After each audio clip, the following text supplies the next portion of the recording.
नमस्कार प्यारे साथियों, आज हम क्लास 9th सोशल साइंस का पहला चैप्टर हमारा है यूनिट सेकंड का भारत आकार और स्थिति।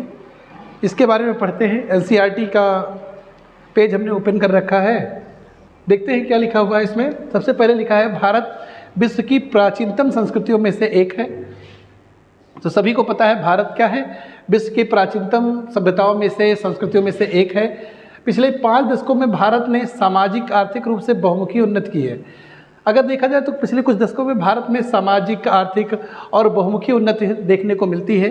वहीं हम बात करें कृषि, उद्योग, तकनीकी और सर्वांगीण आर्थिक विकास में अद्भुत प्रगति हुई है। भारत में इन क्षेत्रों में, कृषि के क्षेत्र में, उद्योग के क्षेत्र में, तकनीकी के क्षेत्र में और सर्वांगीण आर्थिक विकास में अद्भुत प्रगति हुई है।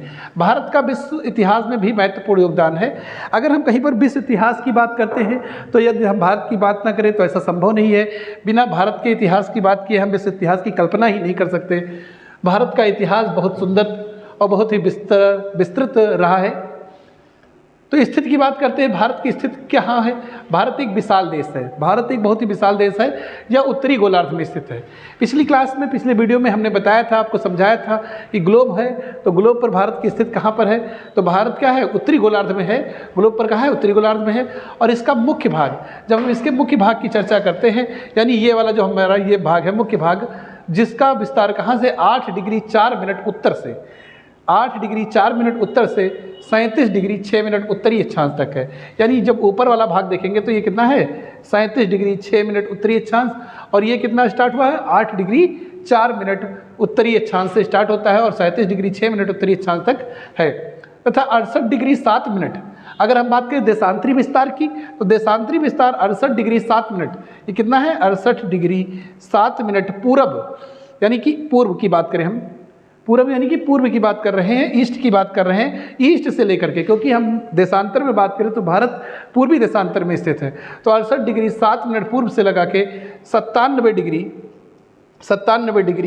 25 मिनट पूर्व तक है। देशांतरी विस्तार भारत का कितना है? 68 डिग्री 7 मिनट पूर्व से लगा के 97 डिग्री 25 मिनट पूर्व तक है।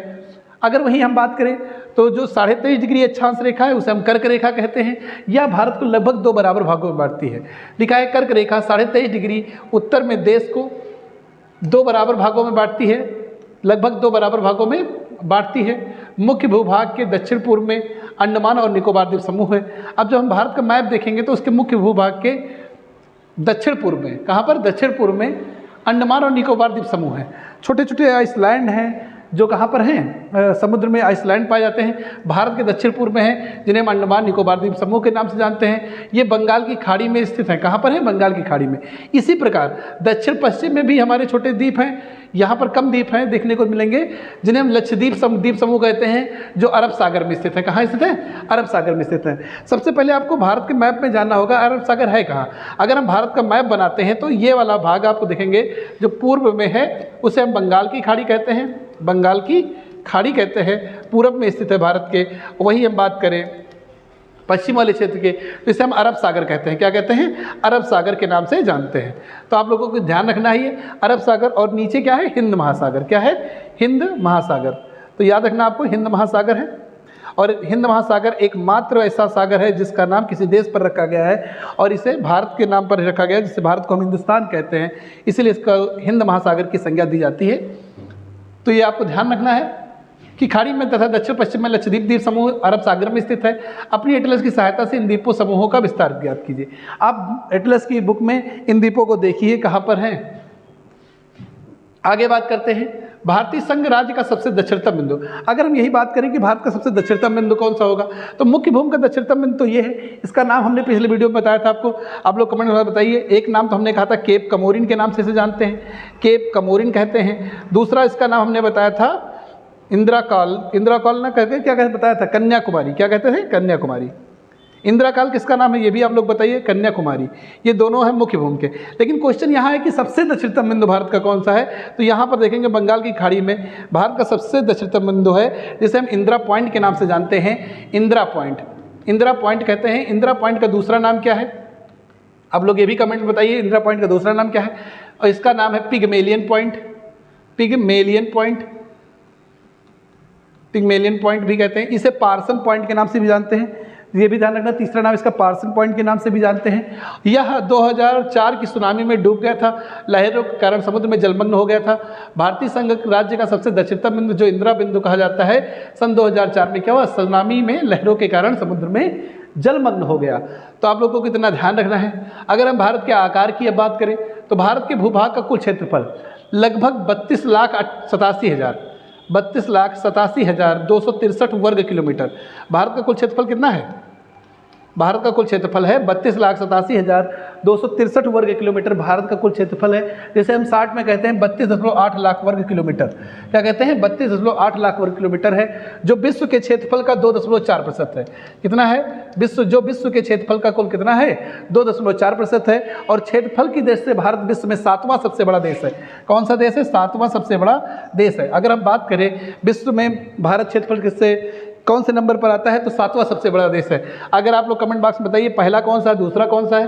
पहला आपको हम बता दे रहे हैं रूस है, दूसरा कनाडा है, तीसरे पर कौन सा है? चीन है, और चौथे पर क्या है? अमेरिका है। इसी प्रकार भारत किस नंबर पर है? 7वें नंबर पर है। कमेंट बॉक्स में आप लोग कमेंट करके बताइएगा जरूर इनके बारे में। अब हम बात करते हैं, देखो ग्लोब आपको दिखा दे रहे हैं। ग्लोब ऐसा है, आपको पता है विश्व में कितने महाद्वीप हैं? 7 महाद्वीप हैं। उन 7 महाद्वीप को हम देखते हैं। ये जो आपको ग्रीनिश कलर में दिख रहा है, ये आपका कौन सा महाद्वीप है? अफ्रीका महाद्वीप। कौन सा महाद्वीप? अफ्रीका महाद्वीप है। और ये जो आपको ये कलर है दूसरे कलर में ब्राउनिश कलर है, और ये क्या है? ये आपका एशिया महाद्वीप है। कौन सा? एशिया महाद्वीप। भारत जो येलो कलर में दिख रहा है, भारत को येलो कलर में दिखाया गया है। अब ये एशिया महाद्वीप का ही पार्ट है, तो भारत एशिया महाद्वीप में ही आता है। ये कौन सा महाद्वीप हमारा? एशिया महाद्वीप है। ये हमारा ऑस्ट्रेलिया महाद्वीप है, और ये हमारा यूरोपीय महाद्वीप है। और यही बात करें तो दक्षिण अमेरिका, और ये हमारे क्या है? उत्तरी अमेरिका। नीचे हमारा अंटार्कटिका। तो ध्यान रखना विश्व के 7 महाद्वीप हैं। विश्व में कितने महाद्वीप हैं? 7 महाद्वीप हैं। 7 महाद्वीप में सबसे बड़ा महाद्वीप कौन सा है? एशिया महाद्वीप है। और एशिया महाद्वीप में ही क्या है? हमारा देश भारत अवस्थित है। अब हम भौगोलिक क्षेत्रफल का बात करते हैं। देखो भारत, हमने बताया भी, भारत का भौगोलिक क्षेत्रफल विश्व के क्षेत्रफल का 2.4% है। कितना है? 2.4% है। भारत विश्व का 7वां बड़ा देश है। अब यहाँ बात करते हैं भारत की स्थलीय सीमा। स्थलीय सीमा का मतलब है जो जमीन से हम दूसरे देश से टच है, पानी से नहीं। स्थलीय सीमा की बात करें तो स्थल सीमा की लंबाई भारत की 15,200 किलोमीटर है। कितनी है? भारत की स्थलीय सीमा की लंबाई 15,200 किलोमीटर है। और समुद्र तट रेखा अंडमान निकोबार द्वीप समूह समेत, अगर हम मुख्य भूमि की बात करते हैं तो मुख्य भूमि की जो तटीय रेखा है वो आपकी 6100 किलोमीटर है। कितना है? 6100 किलोमीटर है। वही हम बात करें जो तट वाले द्वीप हैं, तटीय द्वीप हैं, उनकी तटीय सीमा है 1416.6 किलोमीटर। अगर इन दोनों को जोड़ते हैं तो कितना हो जाएगा? 7516.6 किलोमीटर। अर्थात हमारे देश की तटीय सीमा की कुल लंबाई अगर पूछी जाए तो कितनी है? 7516.6 किलोमीटर। और वो अगर कहा जैसे मुख्य भूमि की तटीय सीमा की लंबाई कितनी है तो 6100 किलोमीटर है। और जो छोटे छोटे द्वीप हैं उनकी कुल लंबाई, तटीय सीमा की लंबाई कितनी है? 1416.6 किलोमीटर। अगर हम 7516.6 किलोमीटर, और जो हमारी स्थलीय सीमा की लंबाई है जिसे हम कहते हैं 15,200 किलोमीटर, अगर इसे जोड़ दे रहे हैं तो कुल लंबाई कितनी हो जाएगी? 6 और ये 1 और 5 2 7, आपका 7 5 12 के 2 हासिला 1 और 2, 22,716.6 किलोमीटर। भारत की कुल लंबाई कितनी हो जाएगी? लगभग 23,000 के आसपास है। तो ध्यान रखना आप लोग, 22,716.6 किलोमीटर भारत की कुल सीमा की लंबाई हो जाएगी।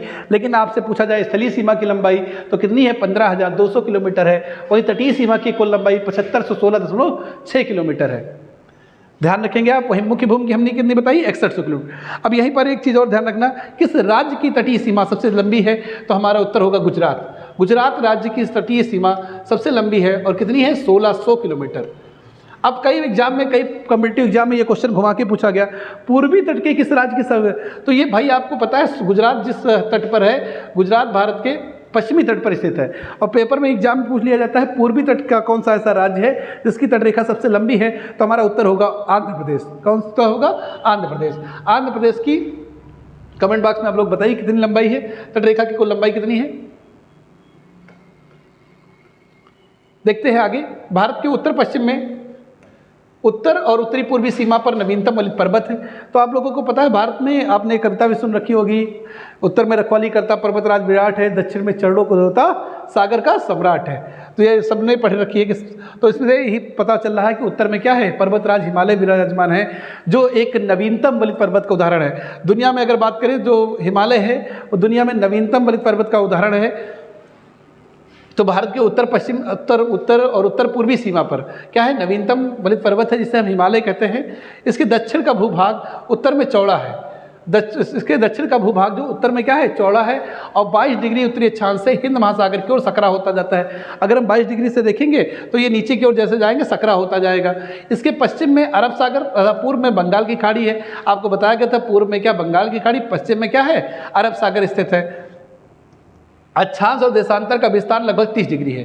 अगर हम चाहे अक्षांश की बात करें, यहाँ 8 डिग्री से लेकर आपको 37 डिग्री, तो इसका भी विस्तार 30 डिग्री है। वहीं अगर देशांतर की बात करें तो लगभग 30 डिग्री ही देशांतरी विस्तार भी है, परंतु फिर भी पूर्व पश्चिम का विस्तार उत्तर दक्षिण के विस्तार की अपेक्षा कम प्रतीत होता है। जो पूर्व पश्चिम का विस्तार है वो उत्तर दक्षिण की अपेक्षा कम प्रतीत होता है। गुजरात से अरुणाचल प्रदेश के स्थानीय समय में 2 घंटे का अंतर देखने को मिलता है। आपको हम जानकारी के लिए बता दें कि एक देशांतर से दूसरे देशांतर, अगर हमारा एक देशांतर ये है और दूसरे देशांतर है, दूसरे देशांतर के बीच का जो टाइम गैप होता है वो 4 मिनट का होता है। कितना होता है, 4 मिनट का होता है। अगर हम एक देशांतर से दूसरे देशांतर तक जाएंगे तो हमें 4 मिनट लगेगा सूर्य जाने में। यहाँ पर हमें नहीं, यानी सूर्य को जाने में लगता है। सूर्य का प्रकाश अगर इस देशांतर पर पड़ रहा है और इस देशांतर से इस देशांतर पर सूर्य सीधा प्रकाश पहुँचने में कितना समय लगेगा, 4 मिनट का समय लगेगा।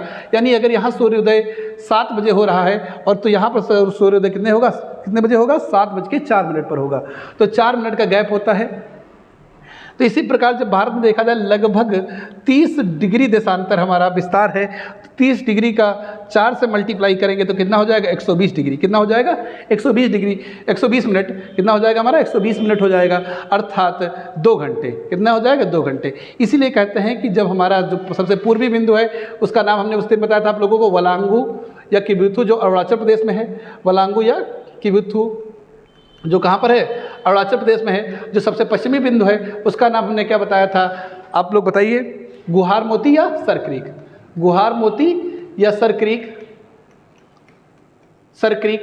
अब यहाँ से यहाँ पर अगर हम सबसे पहले पूर्व में सूर्य निकलता है तो वलांगू में उदय होगा। वलांगू से सर क्रीक के समय में अंतराल देखने को मिलता है 2 घंटे का।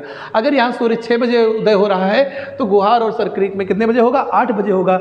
इसी प्रकार 2 घंटे का हमें क्या देखने को मिलता है, अंतर देखने को मिलता है। इस अंतर को कम करने के लिए भारतीय सरकार ने एक हमारी राष्ट्रीय मानक समय रेखा बना रखी है, जो यहाँ से ना होकर दोनों के मिड पॉइंट्स है, जिसे हम कहते हैं 82.5 डिग्री पूर्वी देशांतर रेखा। 82.5 डिग्री पूर्वी देशांतर रेखा को ही राष्ट्रीय मानक समय रेखा कहते हैं।